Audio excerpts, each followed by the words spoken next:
all the resources that we have, if we do manage the economy well, and plan ahead, and have the resolve,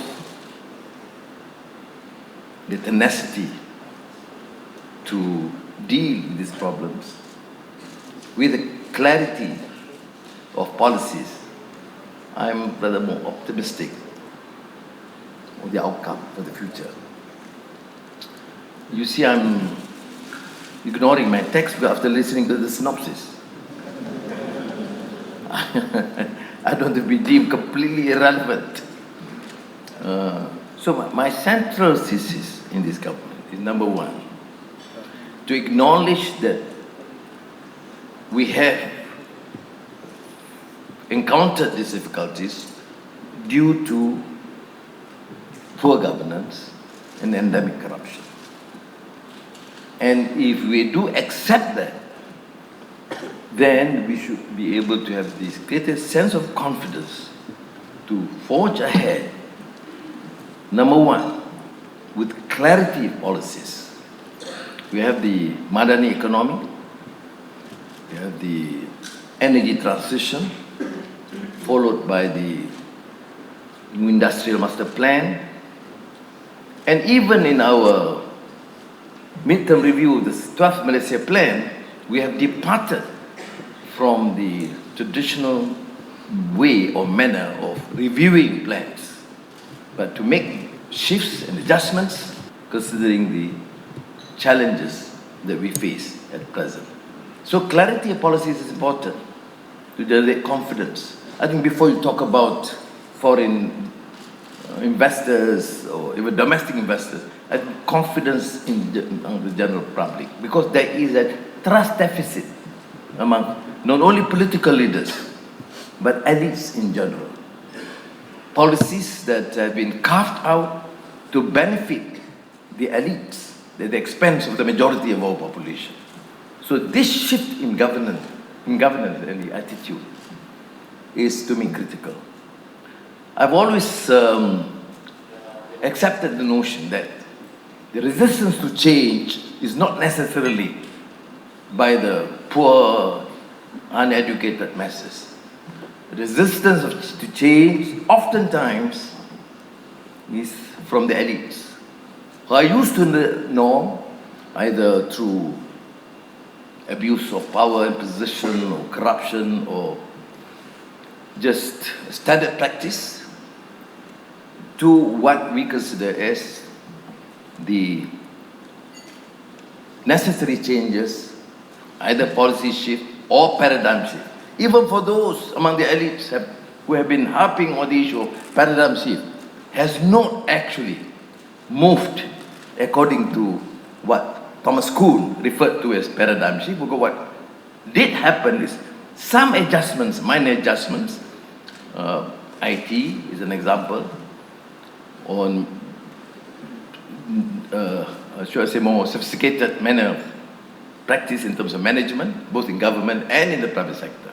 But what we mean by paradigm shift is probably to acknowledge the limitations of the past and take a new course, policies, and ways of doing things that is critical to move our society.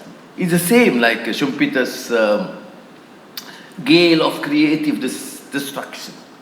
You have to accept that the center cannot hold, things fall apart. W.B. Yeats. But things fall apart because of some fundamental flaws in the system. And therefore, there must be a preparedness to shift, formulate new policies, and to part from the past manner of doing things.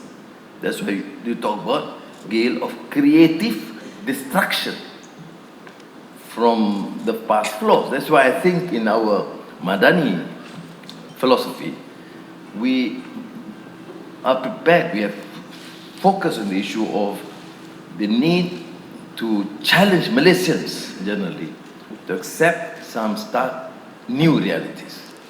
The race card religious bigotry that has been part of the national narrative for decades has to end.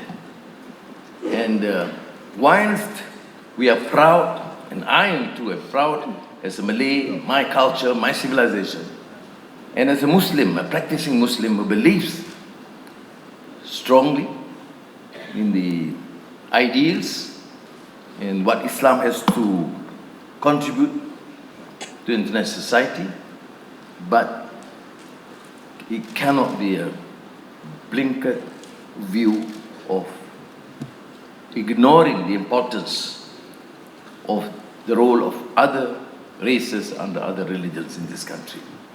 There's no way, no two way about it. There's no compromise insofar as ensuring that this country, for the future, has to deal with policies that will deal with fundamental issues and problems in the society. Poverty, regardless of race. The vast majority are the Malays.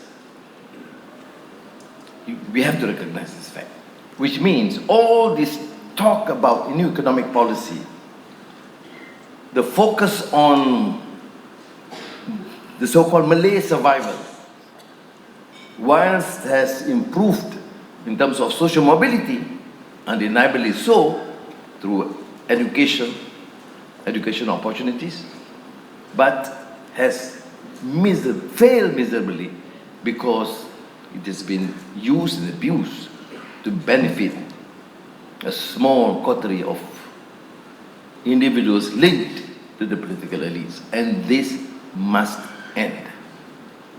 So the new policy, for example, has to be courageous enough to state the fact that we have to deal with the problem of poverty, which means all the new policy directions cannot continue whilst ignoring this basic fact that they cannot allow Malaysia to succeed and continue to grow, robust growth. Yes, we need, but it cannot allow for tolerance of abject poverty, of gross inequality.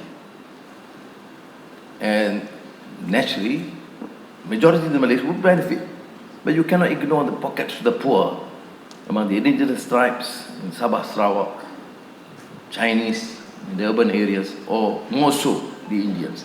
And I've said this publicly, and I'm probably the first Malay leader that had the courage to say in Parliament that the majority of the poor are Malays, but the poorest of the poor in Peninsula are the ethnic Indians.